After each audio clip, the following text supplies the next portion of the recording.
ఆంధ్రప్రదేశ్లో పంచాయతీ ఎన్నికలపై రచ్చ కొనసాగుతోంది. శనివారం ఎన్నికల నోటిఫికేషన్ విడుదల చేసేందుకు ఎస్ఈసీ నిమ్మగడ్డ రమేష్ కుమార్ ఇప్పటికే నిర్ణయం తీసుకున్నారు. అయితే అంతకంటే ముందు సంచలన ఆదేశాలు జారీ చేశారు.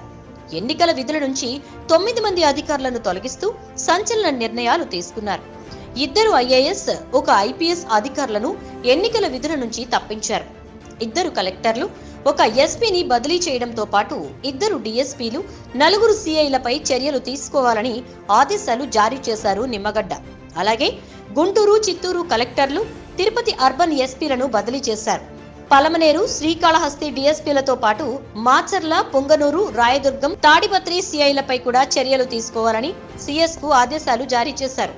తొలగించిన వారి స్థానంలో కొత్త అధికారుల పేర్లు పంపాలని ఈ మేరకు సీఎస్ కు నిమ్మగడ్డ రమేష్ లేఖ రాశారు. రాష్ట్రంలో పంచాయతీ ఎన్నికలను సజావుగా నిర్వహించేందుకే ఈ నిర్ణయం తీసుకున్నట్లు నిమ్మగడ్డ రమేష్ కుమార్ ఓ ప్రకటన విడుదల చేశారు. మరోవైపు శనివారం పంచాయతీ ఎన్నికల తొలిదశ నోటిఫికేషన్ విడుదల చేస్తామని ఎస్ఈసీ నిమ్మగడ్డ రమేష్ కుమార్ ప్రకటించారు. సిఈసీకి ఉండే అధికారాలే ఎస్ఈసీకి ఉంటాయని ఆయన పేర్కొన్నారు. అధికారులంతా ఎస్ఈసీ ఆదేశాలు పాటించాలని ఆదేశించారు. ఎన్నికల కోడ్ను ఎవరూ ఉల్లంఘించకూడదని తేల్చి చెప్పారు.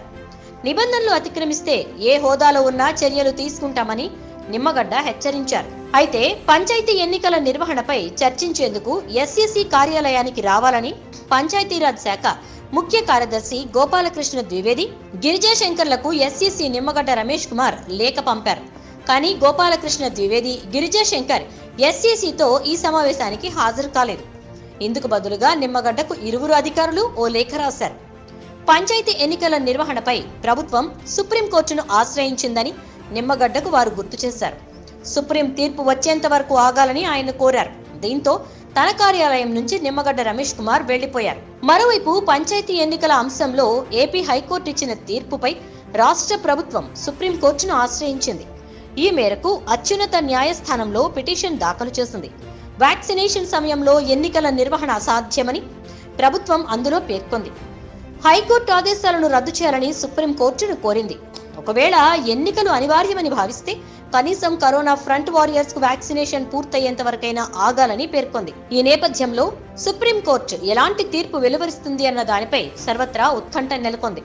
పంచాయతీ ఎన్నికలు, ప్రజారోగ్యం రెండూ ముఖ్యమేనని హైకోర్టు ధర్మాసనం ఇప్పటికే స్పష్టం చేసింది. మరి దేశ అత్యున్నత న్యాయస్థానం కూడా ఇదే చెప్తుందని ప్రభుత్వం భావిస్తోంది. ఇలా తీర్పు వెల్లడిస్తే కరోనా ఫ్రంట్ వారియర్స్ కు వ్యాక్సినేషన్ పూర్తయ్యేంత వరకు రాష్ట్ర ఎన్నికల సంఘం పంచాయతీ ఎన్నికలను వాయిదా వేయాల్సి ఉంటుంది.